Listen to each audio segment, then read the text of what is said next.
Boa noite, Tereza. Tudo bem? Boa noite, Amanda. Tudo bem? Boa noite, Vac. Boa noite, Tereza. Que prazer tê-la conosco. Tereza, qual é a principal preocupação que você, como mãe, como avó, como educadora, tem nessa volta às aulas? Bom, várias. Várias. Acho que assim, acho que o nosso maior interesse, né, como mãe, como avó, é que a escola ensine, que as crianças aprendam, né, aprendam muito, aprendam sobre a cultura, aprendam sobre as ciências, aprendam a pensar, a participar, a conviver bacana.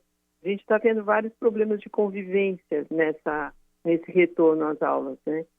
Não só agora, mas desde o começo do ano. Te- Enfim, as tensões, né? Porque como todo mundo ficou muito tempo fora da escola, as relações ainda não se ajustaram, né?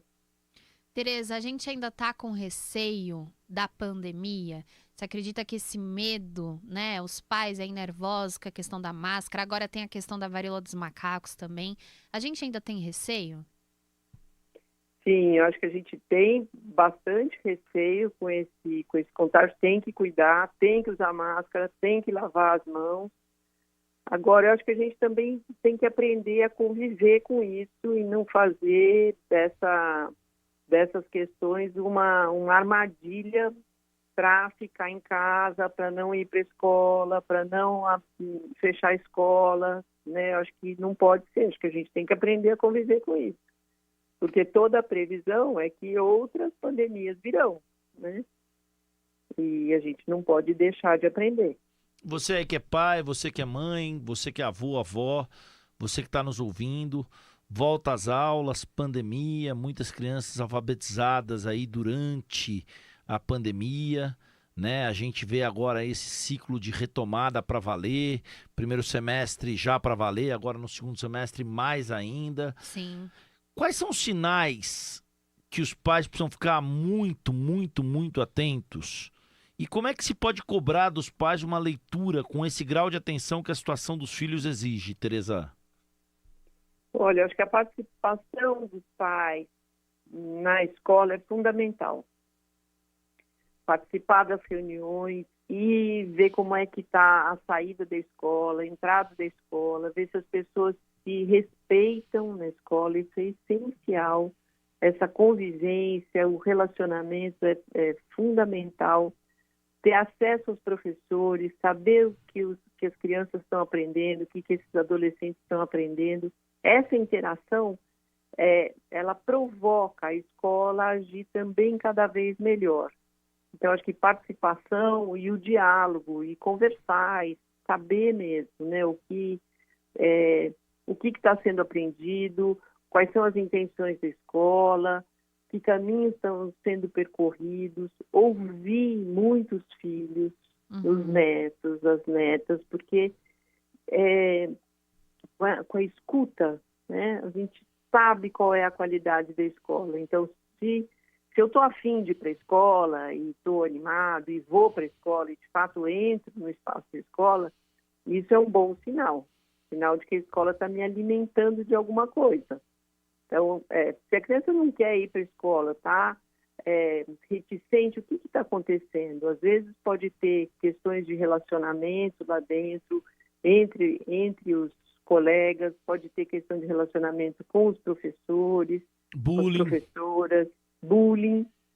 Bullying é muito sério, né, gente? A gente tem que pensar no bullying de uma maneira muito atenta, Não porque só aquilo que não só o bullying, né, Tereza? Outras questões também que a gente está trazendo.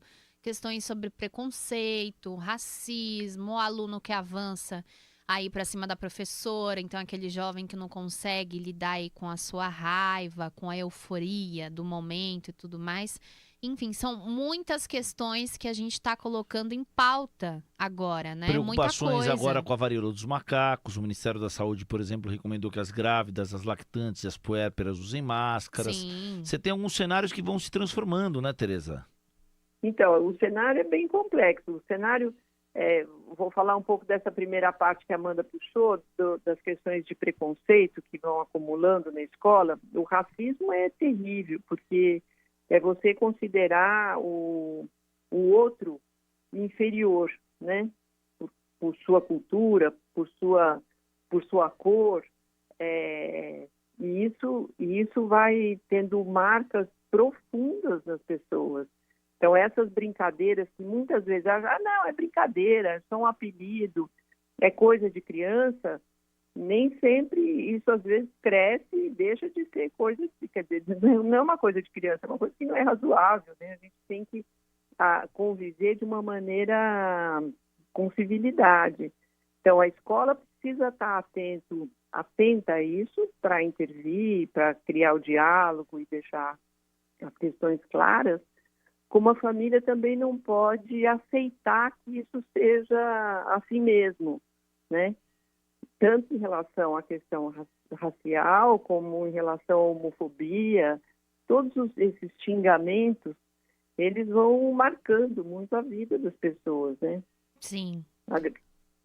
É terrível isso, e a gente não pode, tem que dialogar, por isso que é importante ir à escola, conviver, saber o que está acontecendo, ouvir tanto do lado dos professores, como também ouvir as crianças e os adolescentes, o que eles têm a dizer, né, sobre o que está acontecendo. É muito Porque difícil, né? A qualidade da escola fica muito determinada por esse clima escolar, que é a vida da escola, é o funcionamento dela. Então, se as normas, os valores, as atitudes estão bem equacionadas dentro da escola, isso já é um avanço enorme, porque a gente sabe que uma escola que tem uma gestão democrática, que as crianças participam, que tem assembleias, que tem grêmios, e que as questões são discutidas na comunidade, junto com os pais, e que os fatos são comunicados com clareza, a aprendizagem melhora significativamente, né? Então, se a gente quer que as crianças e os jovens aprendam, o clima escolar é fundamental de ser garantido, né? Sim.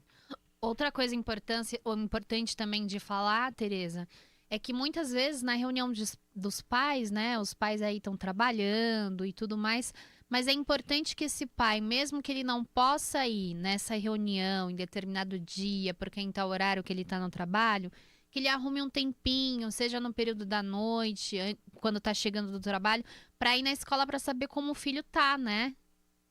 Sem dúvida, sem dúvida.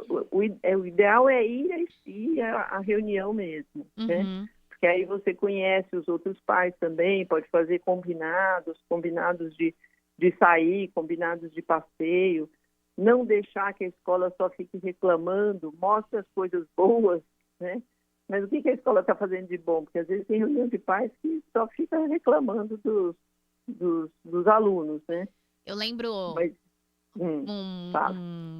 uma fala aqui pessoal, né, Wagner? Bom, todo mundo sabe que eu estudei a vida inteira em escola pública, né? E numa escola lá no Grajaú, no ensino médio, um coordenador fez um projeto social com a gente espetacular. Imagina, Tereza, uma sala com mais de 50 alunos no terceiro ano do ensino médio, escola pública, estudando à noite, muita gente trabalhando durante o dia, né? Imagina, quero terminar a escola e fazer outra coisa e tudo mais. Esse coordenador, ele fez um projeto social com a gente e ele simplesmente transformou a turma. Parecia coisa de filme, assim. Então, são pequenas atitudes, às vezes, de um professor que consegue... mas 50 alunos, é difícil e tudo mais. Gente, um professor conseguiu mudar ali, fazer um trabalho social com todo mundo. 50 pessoas diferentes, gente que estava trabalhando, gente que estava grávida, né, na adolescência e tudo mais, gente que estava estudando outra coisa, gente que estava pensando na faculdade, ou outras pessoas que estavam pensando em casar, enfim, pessoas completamente diferentes esse professor conseguiu fazer, então, no dia a dia, né, Tereza? São pequenas atitudes aí na educação que podem transformar bastante, né? Não, sem dúvida, e quanto mais você engajar o que acontece na escola com as situações sociais, com as situações da comunidade, tanto melhor. Sim. Então, você tem de fazer pesquisas, ver quais são as questões prioritárias de ser atendidas na comunidade, se tem um problema com a questão ambiental, com a questão de saúde, fazer esses levantamentos, discutir, descobrir alternativas, né, do que fazer, como enfrentar essas problemáticas. As crianças, os jovens, eles adoram aprender e adoram fazer. Né? Quer dizer, quando você tem uma escola que dá sentido a essa aprendizagem, quer dizer, eu estou aprendendo, tem uma função social, isso que eu estou aprendendo, eu tenho um prazer enorme, né? Mesmo que seja difícil o trabalho lá com a equipe, com o grupo, quando eu realizo é muita satisfação, né? E o trabalho coletivo é muito legal. Sim. Essa participação, aprender a ouvir, aprender a respeitar a opinião do outro, conciliar, ver o que fazer, né? É uma dinâmica muito, muito intensa, um acolhimento, você se sente pertencente àquele espaço. Isso, pertencente a uma causa, um grupo que tem propósitos em comuns e objetivos de desenvolvimento que também são comuns, né, Tereza? E eu acho que esse é o grande ponto, né?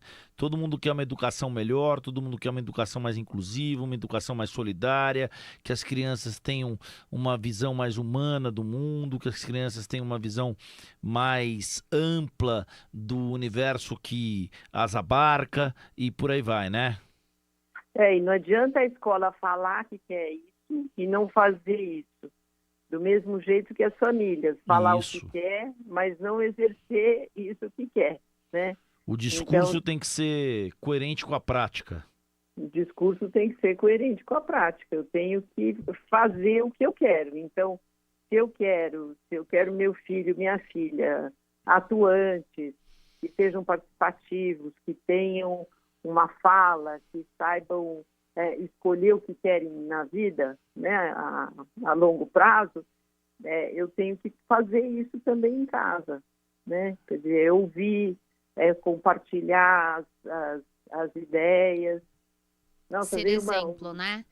Tereza, muito obrigada pela sua participação aqui com a gente. Só falando aí o seu Instagram, né? Para que algum pai que tenha alguma dúvida sobre a educação, sobre a escola e tudo mais, é @TerezaNaSala, né? A gente mudou, ficou Profa Tereza Pérez, tudo junto. Então, Profa Tereza com Z Pérez. Com Z também. Com Z também. Isso. Profa Tereza Pérez, tá tudo profa de professora, né? Tereza com Z, Pérez com Z também, para seguir aí no Instagram. Obrigado, Tereza. Abração para você, minha querida. Muito obrigado. Nada, abraço para vocês também. Valeu. Tchau.